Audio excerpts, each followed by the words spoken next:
നമ്മളിവിടെ ആപ്ലിക്കേഷൻ എടുത്തിട്ട് എങ്ങനെ കസ്റ്റമേഴ്സിനെ കോൺടാക്റ്റ് ചെയ്യുക എന്നുള്ളതാണ് നമ്മൾ ഇനി നോക്കുന്നത്.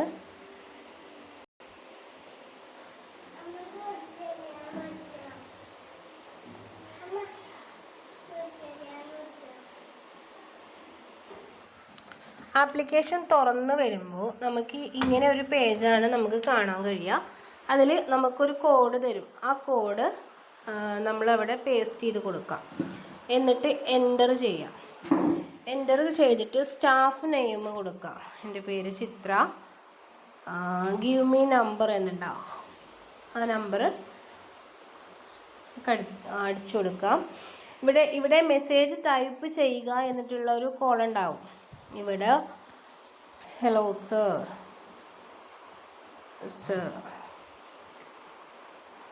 ഞാൻ ചിത്ര,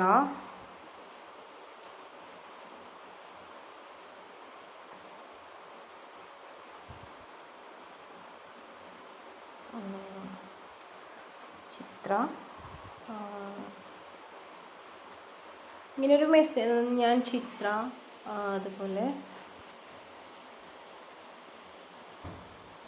ഇങ്ങനെ നമ്മുടെ പേര് കൊടുത്തിട്ട് അതുപോലെ നിങ്ങൾക്ക് ടെക്സ്റ്റ് തരും. അതെന്തെങ്കിലും നിങ്ങൾ അവിടെ കൊടുക്കുക. ഇവിടെ ടെക്സ്റ്റിൽ ഈ ടെക്സ്റ്റ് കൊടുത്തിട്ട് നമ്മൾ ഇവിടെ നമ്പർ കാണും. 29 നമ്പർ ഇവിടെ കാണുന്നുണ്ട്.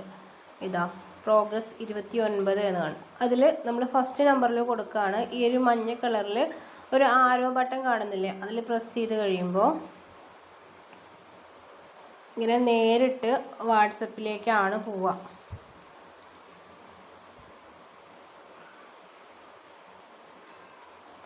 എന്നിട്ട് പേസ്റ്റ് ചെയ്ത് കൊടുക്കാം. പേസ്റ്റ് ചെയ്ത് കൊടുക്കുമ്പോൾ നമുക്ക് അവരോട് കാര്യങ്ങൾ നേരിട്ട് പറയാം. നമ്മളിങ്ങനെ ഞാൻ എത്രയും ടെക്സ്റ്റ് അവിടെ കോപ്പി ചെയ്ത് വെച്ചിട്ടുണ്ടായിരുന്നില്ല. അപ്പോൾ ടൈം വഴുകും വിചാരിച്ചിട്ടാണ് ഞാൻ അങ്ങനെ ചെയ്തത്. അപ്പോൾ ഹലോ സർ, ഞാൻ ചിത്ര, അങ്ങനെ കേരളത്തിലെ 14 ജില്ലകളിൽ നിന്നുള്ള വീട്ടമ്മമാർ ചെയ്യുന്ന സംരംഭമാണെന്നൊക്കെ പറഞ്ഞ് നിങ്ങൾക്കൊരു ടെസ്റ്റ് തരും. ആ ടെസ്റ്റ് നിങ്ങൾ അവിടെ പേസ്റ്റ് ചെയ്യാം. പേസ്റ്റ് ചെയ്തിട്ട് നിങ്ങൾ കാര്യങ്ങൾ കസ്റ്റമേഴ്സിനോട് പറയാം. വീണ്ടും തിരിച്ചു പോരുക.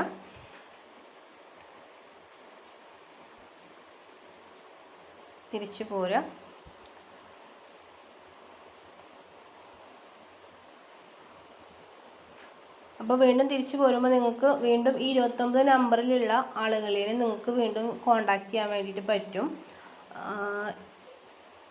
അപ്പോൾ നിങ്ങൾ ആപ്ലിക്കേഷൻ കിട്ടുമ്പോൾ നിങ്ങൾ ഇതുപോലെ ചെയ്തിട്ട് നിങ്ങൾക്ക് കൂടുതൽ വർക്ക് കിട്ടാൻ വേണ്ടിയിട്ട് നിങ്ങൾ ശ്രമിക്കുക. നമ്മൾ ഒറ്റ ടേക്ക് തന്നെ നമുക്ക് 29 പേരേക്കും നമുക്ക് മെസ്സേജ് അയക്കാൻ വേണ്ടിയിട്ട് പറ്റും. ഇതേപോലെ നമ്മൾ ചെയ്തിട്ട് വാട്സപ്പിൽ പോയി മെസ്സേജ് അയച്ചതിന് ശേഷം തിരിച്ചിങ്ങോട്ട് വന്നിട്ട് വീണ്ടും രണ്ടാമത്തെ നമ്പർ എടുക്കുക, ചെയ്യുക. ഇതിപ്പോൾ എന്തോ എറർ കാണിച്ചതാണ്. നിങ്ങൾ അതുപോലെ ചെയ്ത് കൂടുതൽ വർക്കുകൾ കൊണ്ടുവരാൻ ശ്രമിക്കുക. All the best.